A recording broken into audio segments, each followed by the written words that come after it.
Hello there, and a big welcome back to the afternoon of day 2 of Maritime Innovation Week, and we're so pleased to have you with us. We've got a great afternoon planned. We're going to be hearing from Patrick Dunne, who's going to deliver an amazing interactive keynote on leading from the top. Then we have Kit Simmons, who will be leading a session on skills for green jobs, followed by an amazing AI-powered sprint with Keir Gravel on diversity topics. So lots to look forward to. And watching now, let's have lots of stuff going on social media. Let us know what you're thinking, what's really resonated with you. So hashtag MIW23, and we will like and share and comment on all of your posts. And we'd also love to hear from you in terms of where are you watching from. So just enter that in the chat. Let us know where you're watching from, what you've enjoyed so far, and what you're looking forward to this afternoon. And of course, please do get involved in all the questions and the interactive sessions. You've been brilliant this morning. So let's keep it going and keep building on all of that. So without further ado, we're going to start with our content, and I'm really delighted to introduce Patrick Dunne. Patrick is an experienced chair, social entrepreneur, and VC investor. He chairs the Boardelta consultancy and has founded and supported several social enterprises for disadvantaged youth, such as the EY Foundation. He's an amazing author. Please do read his book about boards, and he's got a passion for education. And Patrick really is a leading light with everything to do with leadership, boards, and leading from the top, which is his focus for today. So Patrick, I'm delighted to welcome you. Thank you for joining. Thanks very much, Jo, and it's great to be with you. It's always surreal when you can't see the audience, but it's a real privilege to be with you. I suppose, you know, what better for an after lunch topic? I'm so sorry, I'm not sure what happened there. So I was saying, first of all, we'll talk about, you know, what is this concept of the board and what does it do and how is that changing. Then I think there's a number of big innovations happening in the boardroom and the way that boards are working, and in particular the way they're working with management teams, which I guess is of interest to many of the people here. So first of all, what do we mean by a board and what does it do? And also, what's the distinction between the board and the executive? Because often where you have problems on boards, it's because that is muddled, that there isn't clarity about who does what.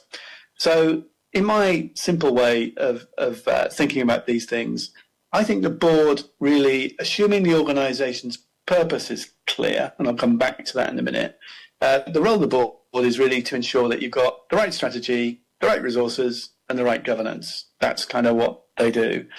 And then the executive, really their role is in developing that strategy with input from the board and others, delivering that strategy, which is the core thing in terms of what they do, but also to maintain financial and operational integrity of the organisation. Because you can have a brilliant strategy, but if you're not under control, if you're not complying with what you need to comply with, if you're not actually doing the things that you need to do to operate reliably and efficiently, then the whole thing kind of falls apart. And my image of boards and executive teams is like a Venn diagram. So you've got the board as one circle, the exec team as another, and you've got a nice intersection in the middle. It's not too big an intersection, it's not too small an intersection. That's the kind of way I view what boards do. Then when you think about innovation, well, innovation, I think, is often associated with just ideas, fresh insights, that kind of thing. Whereas actually, to me, innovation, and maybe my background, so having spent 26 years in venture capital growth and private equity, to me, it's about capturing the value or achieving the impact, if it's a social purpose, from those ideas and insights. Many years ago, it was actually about over 20 years ago now, I had an amazing meeting I attended, which was, it was a real privilege at that age to be able to do this, but I was asked to facilitate a meeting of global CEOs from the supermarket kind of industry. So there were CEOs from, you know, Walmart, Tesco, all these sorts of businesses. And it was convened by Procter & Gamble, one of their big suppliers, and it was looking forward at what was going to happen. And at that time, a very big, significant, profound thing, which was in its early days of disruption, was the internet and internet shopping. And they went around the table and talked about what they were going to be doing about this amazing innovation, the internet. And people were saying, we're going to spend $1 billion on this, and we're going to build warehouses, and we're going to do this, and we're going to do that. And the last CEO to go was a guy called Terry Leahy, who was the CEO of Tesco at the time. And he said, well, I'm not really going to do any of those things.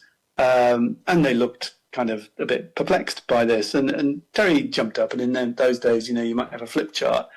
And he said, first of all, this is the number of Tesco customers who have the internet now. This then is the number of Tesco customers who have the internet, who shop on the internet.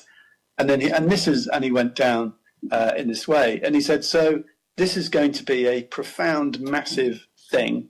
And I want Tesco to be the number one internet retailer for, supermarket shopping in the UK. But this is going to be a step-by-step process. And in order to capture the value of this, the first thing we need to do is to understand our customers and their propensity to buy online, and then actually stimulate that and encourage that as much as we can. And what that means is investing in data. And that's what he says. I'm not investing in warehouses. We've got loads of shops. We can pick from those and deliver at the volume it's at the moment. We might have to buy a few more vans. But the thing I'm going to invest in most heavily is around data and that intelligence. Now, today, it has transpired that Tesco is the number one internet supermarket business in Europe, and that painstaking step by step, really understanding the innovation and understanding the customers was really key to that. I thought that was really an interesting insight into what innovation means, because I guess we do think it's like these flashes of brilliance that people have, these great ideas that they have, but actually it's as much about the nuts and bolts of making that happen, achieving that vision. Now, where we stand today, the world is in flux, and this is impacting boards and board members, not just in what we have to deal with, but also how we deal with it. And this is a great stimulant for innovation. Everybody being denied the opportunity to meet physically meant we had to learn new skills. We had to develop new approaches to having our meetings, making our decisions, and so on. And if you look at the things that are driving innovation at the moment, in terms of practically what are they driving? I think that volatile, uncertain, and what I would describe as a winner takes all sort of world, and an increasingly precarious world for those who don't win or those who are disadvantaged in some way, is driving lots of innovation. There's a huge amount of innovation in the social sector, as there is in the commercial sector and in government. And of course, the obvious thing that's driving innovation is technology, and you're going to be talking a lot about AI, so I won't cover that so much in this section. I think the existential threat to our planet is really interesting, and that's starting to drive innovation. I think that's going to accelerate. I think it's very interesting when you look at humans under pressure. Is really interesting when you look at how they behave. There's a professor at Warwick where I did my first degree, a mathematics professor. He's sadly departed us now, but he is called Professor Christopher Zeman. And Chris was a world expert in catastrophe theory. And Chris, for some bizarre reason, decided to study dogs and board members and to see what they had in common in terms of how they behaved under certain degrees of anger and certain degrees of fear. He must have had a bad board meeting one day to come up with this. And he basically plotted this. He was very interested in the the science of tipping points. So when do things tip? So this is like the bags of flour on a bridge. You put that last bag of flour on and it collapses. So he was interested in, when does people's behaviour flip? And what he did was he put people and dogs under certain degrees of fear and and got them a bit angry. And he plotted, how do they behave as they go through this. And it was pretty obvious, that, for example, if you take a dog, if it's neither frightened or angry, it just sits there. If you take a dog and you start to frighten it a little in some way, it might run away. If a dog is just angry, it might just bite you. But if it's very angry, it might do something more serious. And what he observed was that there is a tipping point where if you increase the pressure in terms of fear and anger, behavior flips, and people and dogs can become dangerously unpredictable. My feeling about where we're at in terms of the existential threat to our client is the pressure hasn't been enough until very recently to force people to think differently, to force changes in behavior. And if you watch people, if you see people in Bangladesh, for example, one of the most challenged places on the planet in terms of water, it's stuck between the Himalayan melt and it's the ocean rise. The fear that people have, there's 200 million people in Bangladesh. There's maybe 30 million in Dhaka. They'll all have to move in Dhaka within, the nearish term. That's a lot of pressure, a lot of tension, a lot of fear, and there will be a lot of anger to that, and it's provoking kind of change. And you can see that already in some of the things that are happening there. I think when we feel the threat is imminent, I think there will be a great surge in innovation to solve these problems after a long time where people have just frankly fiddled about with it. So I can see that. And that is the same for boards and companies in the way they're viewing those threats. You've then got global demographics, which are really interesting at the moment because we are, an 8 billion people planet. 1.4 billion of those people live in Africa. By 2050, 2.4 billion of those people are predicted to live in Africa.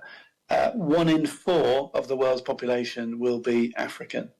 And the innovation, I think, that's going to come from within Africa, I spend a lot of time there and you can see it, will be phenomenal.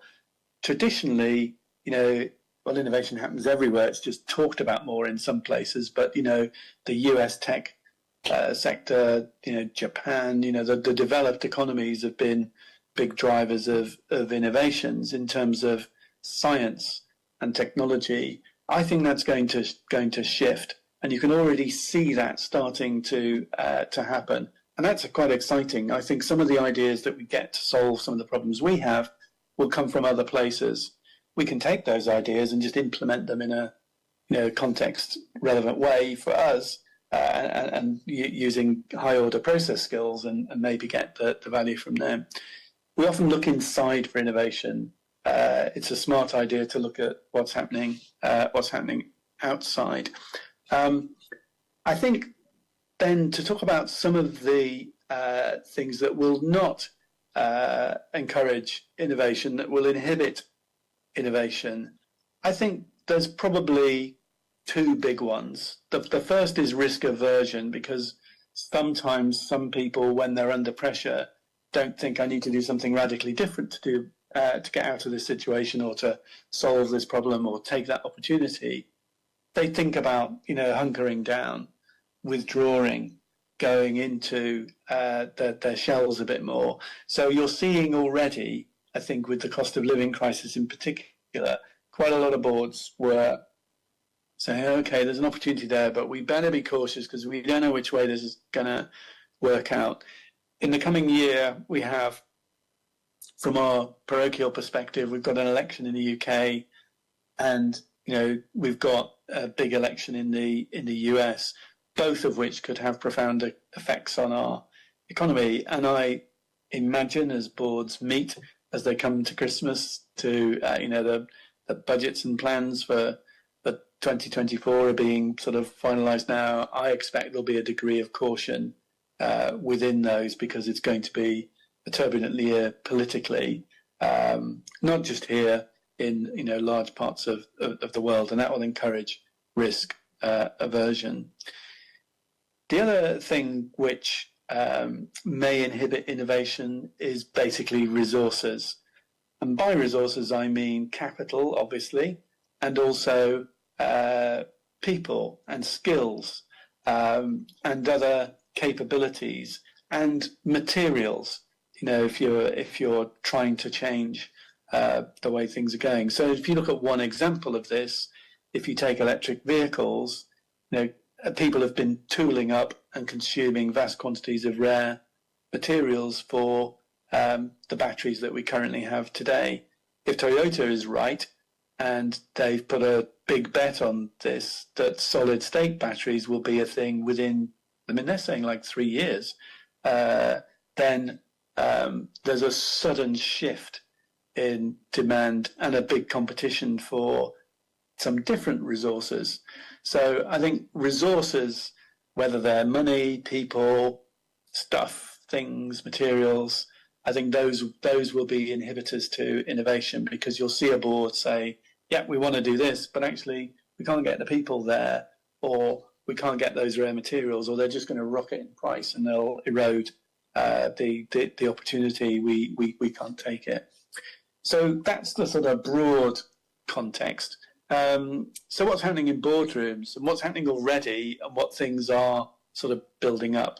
So the first thing, and I wrote a LinkedIn article on this, and please feel free to connect on LinkedIn and look in the article section. There's a couple I will mention here. So I wrote a piece called "From a Maps to a Sat-Nav World: The Way That Boards Are Taking Decisions is Changing." And what I meant by this, I actually got the idea stuck on the M6 on the way to see my mum in Liverpool.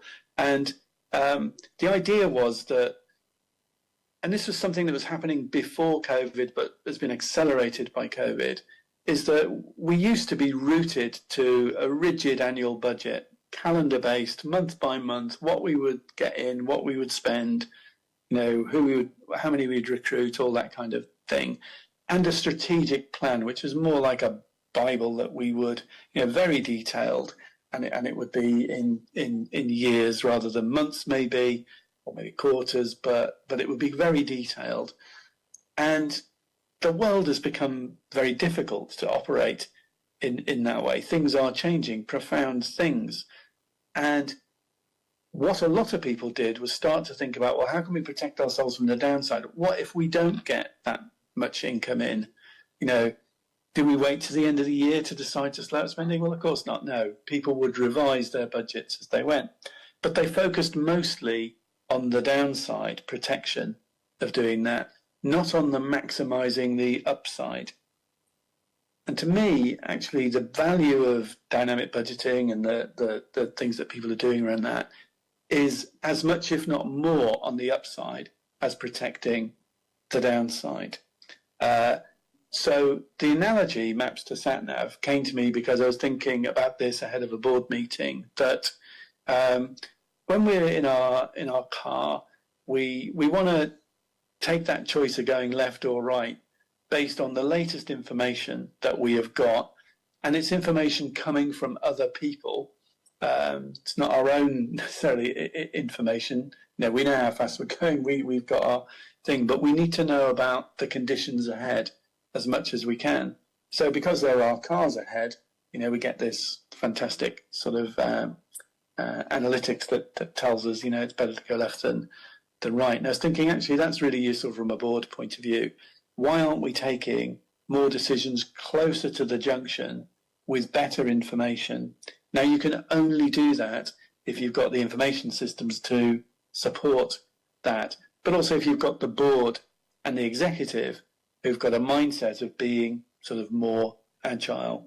I'll give you one very good example of this in practice, a practical example. So at the Chartered Management Institute, where I recently retired from on the board, we operated sort of dynamic budgeting, and ahead of COVID, we had decided that we were doing the budget for the year ahead. And of course, you have an annual budget with dynamic budgeting, but it's a sort of dynamic one. And we had decided on a certain amount of IT spend. But also, in the way that we thought about this, if our income turned out to be greater, we would invest a certain proportion of that extra income or profit in accelerating the technological development that we were doing. And at the time, CMI has a large number of members, and it has events and has to manage its membership. Some of those events physical, some virtual.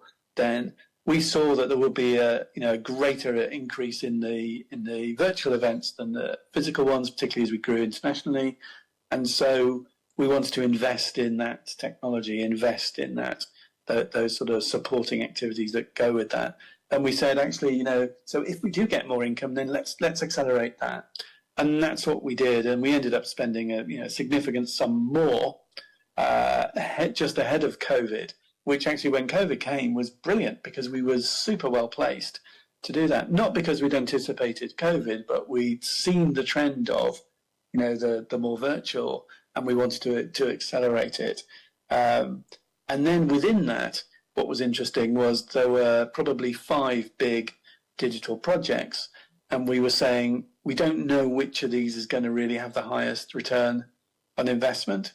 So if we start to see something gets really good traction, that looks like a winner, and we see something else that, really doesn't, it's the opposite end of the spectrum, then we will switch funding more quickly from one to the other to capitalize on the thing that's having the higher return. And management wouldn't have to come back to the board for that. They'd have that flexibility. So I think that's a good example of maps to SatNav in action. The next thing is really around what I call integrated stakeholder strategies. This sounds a bit esoteric, but let me make it practical. So an integrated stakeholder strategy means that you, first of all, figure out who your key stakeholders are. That might sound glaringly obvious, but many people don't. So what are the 5 or 6 groups that really, really affect or you affect to a significant degree? That's what a stakeholder is. And then write down what it is they want and need from you and what you want and need from them, and get the metrics in place to work out whether they're getting what they want and need from you and you're getting what you want and need from them. And if you do that for each of those 5 groups, what you find is, first of all, generally speaking, most organizations are much better at working out what their stakeholder groups want and need from them. They're often less clear, surprisingly less clear, on what they want from those stakeholders, other than the customer who, they want their revenue, and they want their loyalty, and so on, and they want their advocacy. But generally speaking, that's what you find. You find a more of a gap on the right-hand side, which is, what you want from them. Having done that, often your stakeholder strategy it just falls out the bottom because it's pretty obvious what you need to do to get them up or down. And also, you then have a framework for making decisions so that any decision you take, you understand better, if you've been doing that, what the consequences are for that stakeholder group, how they will benefit, how they might not benefit from a particular action that you take. Because, again, what you find is people have a stakeholder strategy, they have a market strategy, they have a people strategy, they have a investor relations strategy, but they're not always joined up and integrated. And the innovation that I've seen, fueled by some great work at Cranfield, has been this better integration of those things. And this works in really small organizations. So I've used this in ESSA, Education Sub-Saharan Africa. We're working on big systemic problems in African education. That was a startup in 2016. It's accelerated, done really well, by really thinking clearly who our stakeholders are and what it is that we do. It cuts out clutter.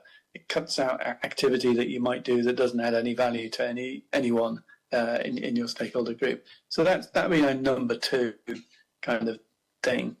The third one I think is super exciting that's been happening and is sort of finding its way into boards, and boards are starting to drive, and that's around culture, and it's around the ability to measure culture in a better, more detailed, more realistic way, and in a way where you can link culture to performance. So if you look at the work done by MIT Sloan, Glassdoor, or you look at the work done by Culture Scope, what these people have been doing is saying, okay, so what are the dimensions of culture? So what things are there that really define the culture of an organization? They studied about 500 global corporations and looked at, the things they said, the way they described themselves. Glassdoor, they could see what people within or formerly at the organization thought of them. So they were looking at, what do they say and what do they do and what's the gap and all that. And they pulled out 9 things that they thought were defining characteristics of a culture. So clearly integrity and respect, but also agility, execution skills, performance. Is there a performance culture, and so on? And then looking at each individual organization, you might say, well, how do we measure whether they've got that? So lots of people say, we are agile. Well, prove it. How? What have you got that says you're agile? And you can look at the rate they're able to introduce new products, the way they shift, to meet changing demand needs, all sorts of things. One of the most interesting ones, though, was around integrity, because traditionally integrity has been measured by, engagement survey type questions and those sort of things. Culture Scope, who work with large financial institutions, started to look at, well, okay, so that's kind of what they say, but let's look at some data you already have. Let's look at fines, regulatory breaches. Let's look at exit interviews. How many people are you firing for bad behavior? If it's a high number, that's an issue. If it's 0, you're not firing anyone for bad behavior. If you take an organization with 100,000 people, that doesn't feel right, does it? There's humans in most of them, so there's going to be people fired for that, or there should be. Looking at exit interviews is a really interesting thing, especially as some companies are doing now, when the exit interview is carried out by someone who's not within the company. So it's an independent exit interview, and actually taking the names out, but actually, and one organisation is using artificial intelligence to do this, but looking for patterns in exit interviews, that can tell you a lot about the culture of an organisation. I think this area is developing fast. I think there's a lot of interest in it. There's quite a bit of money now going into that space. And I think if you're a board, being able to answer that question, what culture have we got? Being able to have the discussion, what culture with the management, what culture do we want? And then a bit like the integrated stakeholder strategy, if they're different, then how are we going to get from where we are to the culture that we want? But on that subject, I know a number of boards now are saying things like, we've said this at the UI Foundation and at ESSA, that the only way to build the culture that you want is really to recruit people who will be great ingredients to that culture. Not clones. They don't all have to be the same, because you might want diversity as a key aspect of your culture. So in ESSA, for example, we have a majority African team, a majority African board. But Africa is a big place. There's lots of different countries, lots of different types of environments. So we want a very diverse range of Africans, not just Africans, but very different types from different places, different experiences, different skills. So that's an important part of our culture. So in our recruitment, we're always looking for that. We also have the need to, the area we're working in there is very slow to change. Bringing about systemic change is really hard, slow. So we need people who've got drive, determination, resolve. They've got a degree of calm about them as well. They're not just sort of, angry, agitated people. They're really smart people. So we had pace as something, in terms of recruiting. They have to have everything else, but they have to have that drive and resolve too.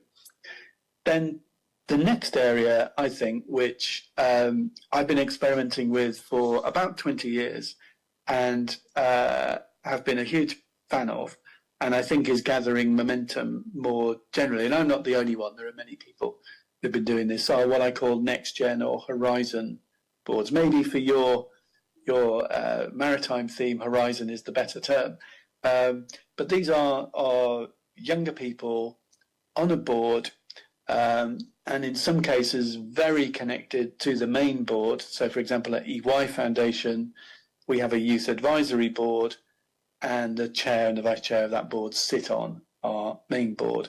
And the way that we've described this from the very startup, which was in 2014, is that we would have young people at the head as well as the heart of what we do. They'd be involved in making decisions as well as inputting or giving their views on decisions. They would be challenging our thinking in everything that we do.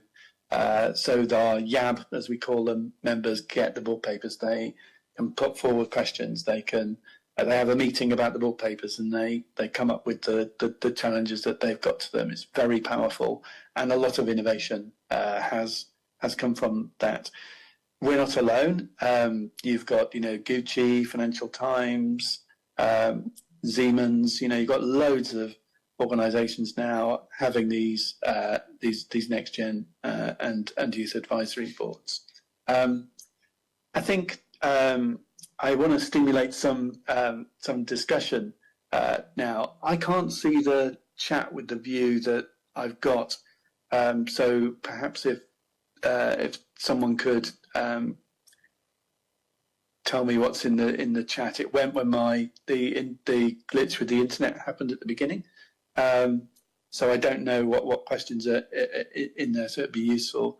But the final thing to say is boards also are using and innovating in communications and decision-making technology. So the two areas of that are, there's been a big shift away from every board meeting pretty much following the same format to shorter virtual meetings, so maybe even an hour, to get an update or make a decision on something. And then the physical meetings tend to be deeper, longer, and more strategic in nature. So ESSA is a good example of this. We have a number of short meetings where we might have something we need to decide, something we need to get updated on, and then because we have our physical meetings in somewhere on the continent in Africa, it's expensive, it's logistically challenging. We meet for 2 days and we go through a lot of the deeper strategic stuff. We have a lot of interaction with stakeholders through those 2 days as well, who are informing our decisions too. So we're having quite different formats for different types of board meeting. Many people are using the board apps to make low-level decisions. So you get a short paper, you click tick if you agree with it, you click X if you don't, you click a question mark if you want to move it to a discussion item.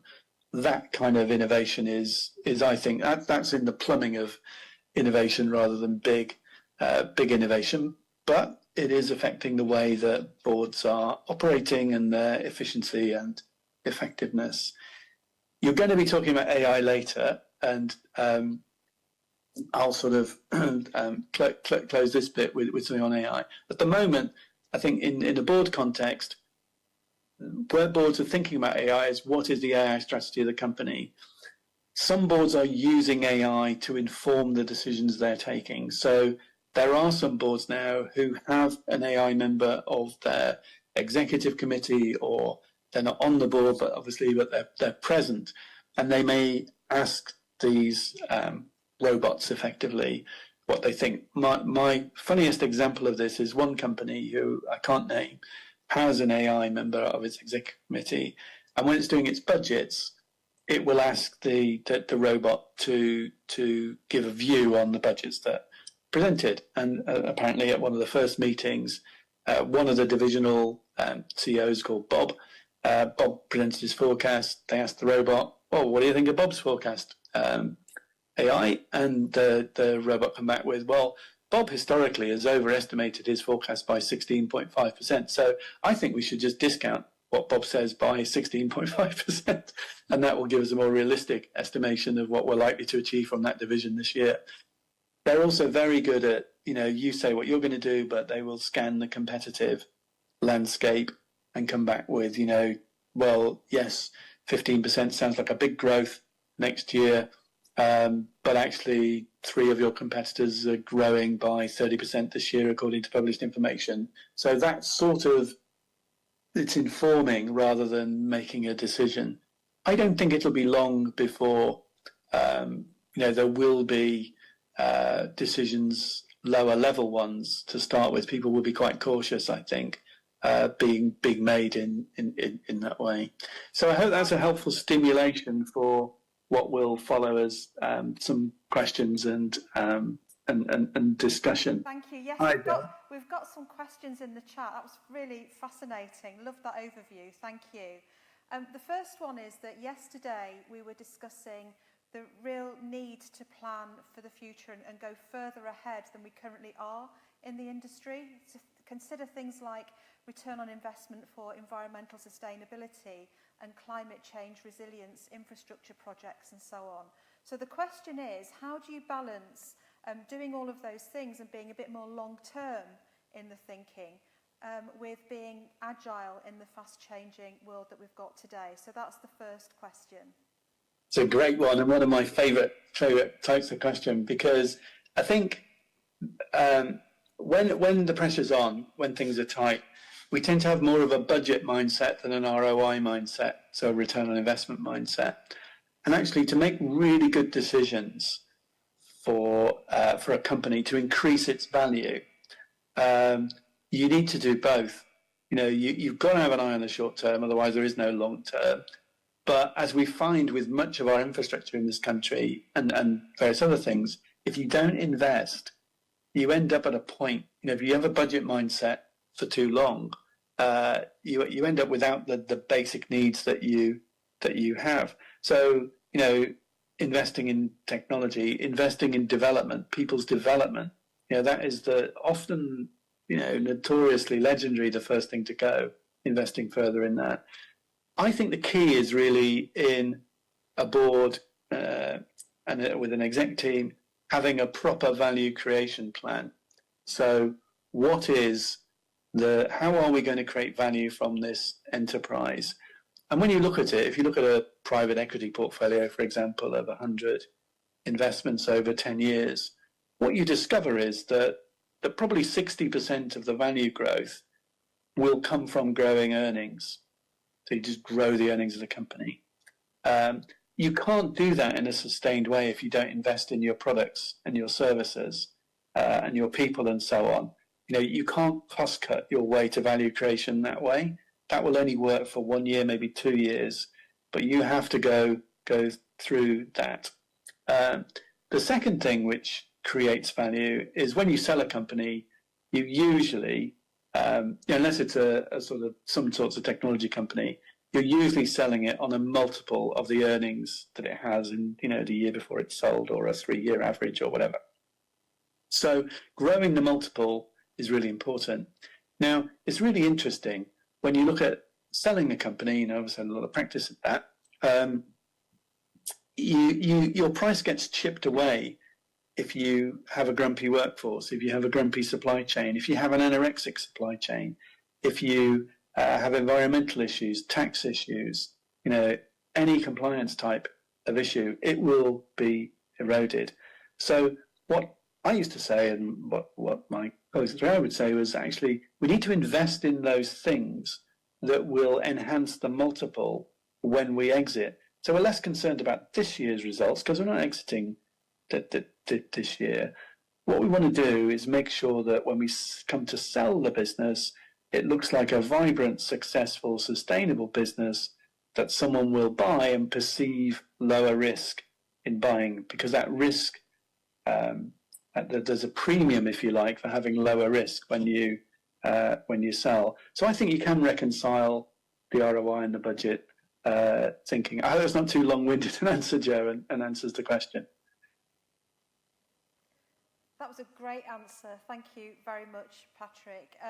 And in these changing times, what do you suggest leadership teams, boards, senior managers do in a culture of risk aversion? So there's a bit of, again, it came up yesterday. We were talking about, the answers aren't always going to become clear. So what do we do to move forward and to try some stuff out and make progress and make sure we back the right horse in terms of the investments and so on that we pursue?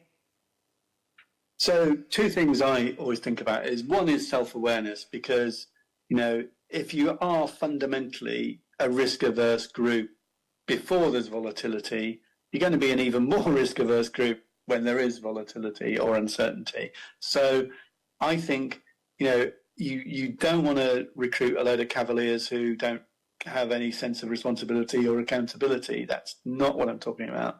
But actually, the board composition is a good place to start, and being aware as a group and talk about it. If you look at the decisions you've made in the last year or 2 years, did you really take the biggest opportunities coming out of COVID? Have you really taken full advantage? And one way to do this is look at what your competitors are doing. What have you done? What have your competitors done? Have they taken more risk than you? Has that been successful? It might not be. You might have been absolutely right to be cautious. But if you've got a group of very risk-averse people, it's going to be very difficult for them to suddenly turn on a switch and become, risk on.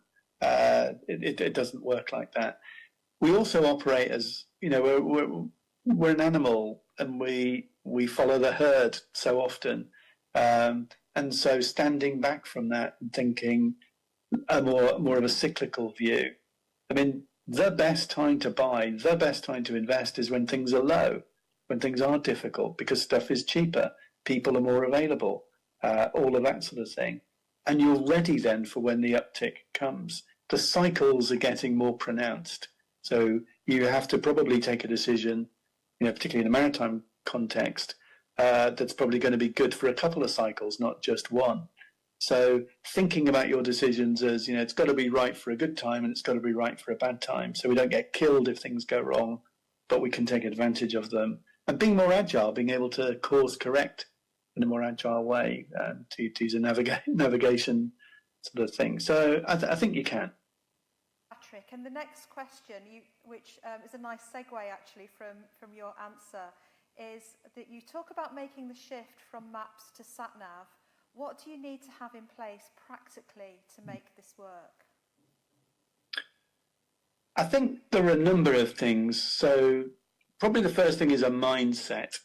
So recognizing that the context has shifted, that is a more appropriate way to think about planning, budgeting and more strategically, and to really recognize the nature of your business.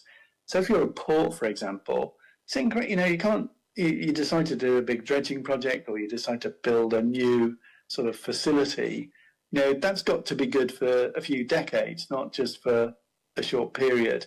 So that's about maybe the timing of when you do it, and making sure you've got those signals of, when stuff is cheaper, when labor is more available if you're building something, and so on. So it's starting to be a much better time to build stuff at the moment. It was a very expensive time to build stuff, not that long ago. But, builders are, a lot of things have been cancelled. There's more supply of materials now than there was. That got a real pinch point, and so on. So you think about those sorts of things. So you need to have the mindset and the awareness of the context. You need the people. So you can't go leaping to dynamic budgeting if you haven't got a finance team. And actually, your exec leadership team who understand that, are comfortable with that, can experiment a bit with it. So my advice is go step by step towards that. Don't try and go right across the river in one leap. build yourself a little bridge to dynamic budgeting and strategic parameter framework type approaches. And then you have to be able to manage conflict, because there will be conflict of views, there will be conflicting styles in that. So it's interesting. I was doing something with a group of Malaysian chairs last week, and it was on this topic, and we had a case study where we were looking at a board where half the board were really pro going more agile, going more dynamic. Half the board really were unnerved by it, and that was more about them. And one of them said a really interesting thing, which I've heard before, which was, it used to be really easy to judge the management. They were either on budget or they weren't. They were either meeting the strategic milestones or they weren't. Now it's so difficult because we have this, and it's all relative, and it's all, it's much harder to judge them, which I thought was really interesting. Absolutely, Patrick, and it's in the changing world. I suppose it feels like the goalposts keep changing, but that's the dynamic nature of business and the industry that we're in, isn't it? I've got another question for you. Well, it's probably a two-part question, actually. What you were saying about the Horizon Board is really, really interesting. So if a company hasn't had one of those before, then how should they go about setting one up and getting started? And the second part is, what are the practical challenges? What the things that companies need to look out for to overcome to make that Horizon Board really work and really successful from the get-go? Yeah, brilliant. Well, I'm having to cope with one change here, in that in the room I'm in, the building I'm in, if you don't move enough, the lights go off after 15 minutes. So I'm going to wave my hand to get the lights back on in my room. Which is quite interesting. So Horizon Boards, I guess the starting point is be really clear what the purpose is. In general, I think when you're running a team, I actually apply this to boards, if you think about purpose, people and process when you start things. So if you've got clarity of purpose, people align behind it, the right people working together in the right way, and you've got good underlying process, then it generally works. So when setting up a Horizon Board, what is the point? Is it to get those fresh insights? Is it to have greater legitimacy because your customer base is younger? And this applies not just to young people. It could be, you could have a forward-looking board, which is the name, how the name Horizon springs up. It could be a mixed generation board. It doesn't have to be young. Older people can have interesting creative ideas of the future too. But you've got to be clear what the purpose is. So some companies have used them to completely change the culture. So they've realized there's a gap between the leadership generation and the younger generation, and there's a group of people stuck in the middle, and they want to change the culture, but they're not really sure what to and how. So they've used them that way. Gucci was one example of that. Others have used them. There's a very large engineering company I know that has one where they're using it to really test themselves about whether all these processes they have, which individually have been put in for good purpose, good reason, now actually the thing is really hard to manage. So actually what processes really do add value, what don't, and they thought it would be more powerful to have their kind of younger board look at that and challenge the management on the process stuff to do that. Now that could just be a project, not an advisory board. So you've got the purpose needs to be clear, how you're going to select people, and how long are they going to serve on these boards. Now, at the moment, it looks like these boards have like a 2-year sort of cycle. So you change every 2 years. So EY Foundation, we do that. And interestingly, our next board meeting, the current YAB are retiring and the new ones are sort of bit being selected for. And 2 years is quite good because you keep the freshness. You give more young people a chance to be on that board, but that takes admin. It takes support. You have to put the work in to get the output out, the result out. do you pay them for this? So, in the charity sector, there's a whole variety. People do, people don't. My view is, in a business, actually, you do, because they're probably having to do their day job. And the thing you need to know if you've got someone who's on a Horizon board is they feel a great pressure to perform in their day job, because they don't want their mates saying, you're off with the management, and you're just floating about here, and we're having to cover for you. So they tend to overcompensate because they're generally the good people. So you have to think about that. Then you have to think about their development and training. So we invest in training them how to be good board members. So in the UI Foundation context, these might be 18, 19, 20-year-olds, and they get a board skills masterclass so that they can work together. Now, we do that. That's a fantastic investment, because if they're more effective working with each other, managing the inevitable conflicts and so on, then we will get more value from that group. The other thing that a lot of people do is give that cohort a legacy project. So we will fund, we will support, one, big project that you want to do during your time that will be your legacy, your contribution that others can build upon later. So the example of this with EY Foundation is last week. It was just an amazing event in Manchester where the YAB cohort decided they would convene a youth summit with employers in Manchester. And instead of employers telling them what the future of work was, this was the young people sharing their thoughts with employers' thoughts on what the future of work will be. It was a great idea with 65 people there. It was a stunning kind of really interesting, loads of great insights, loads of wonderful moments, and really inspiring. And that was their project. They've done a great job of it, and they've left something for the next cohort to build upon. So it's a big topic. There's lots of things to think about, but in the board's book, I think there's a little checklist of things to think about if you're thinking of setting one up. Thank you very much, Patrick. I mean, it's really important, isn't it, to bring in the people whose future it will be into the conversations, and it's better for the business all around. So that's been really brilliant and really interesting. Thank you. So my final question to you is, this has been amazing. So how can people get in touch with you if they want to continue the conversation with you? And also, there's your brilliant book boards, but how can people find you and stay connected?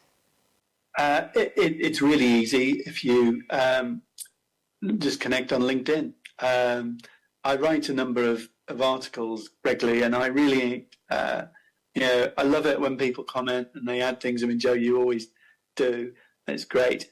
There's one coming out very shortly, and it's called Arrogance, the Judgment Slayer, because I think arrogance undermines judgment, and we need really good judgment at the moment. And so I've written something about that. The last one was about managing conflict well, and so on. So a good way to keep in touch with me is LinkedIn. And if you read articles and you've got a point of view, that'd be great to hear it. Thank you very much, Patrick. That new book sounds like a cracker. I'm going to put that one on my Christmas list for sure, because I've enjoyed all your others, so thank you.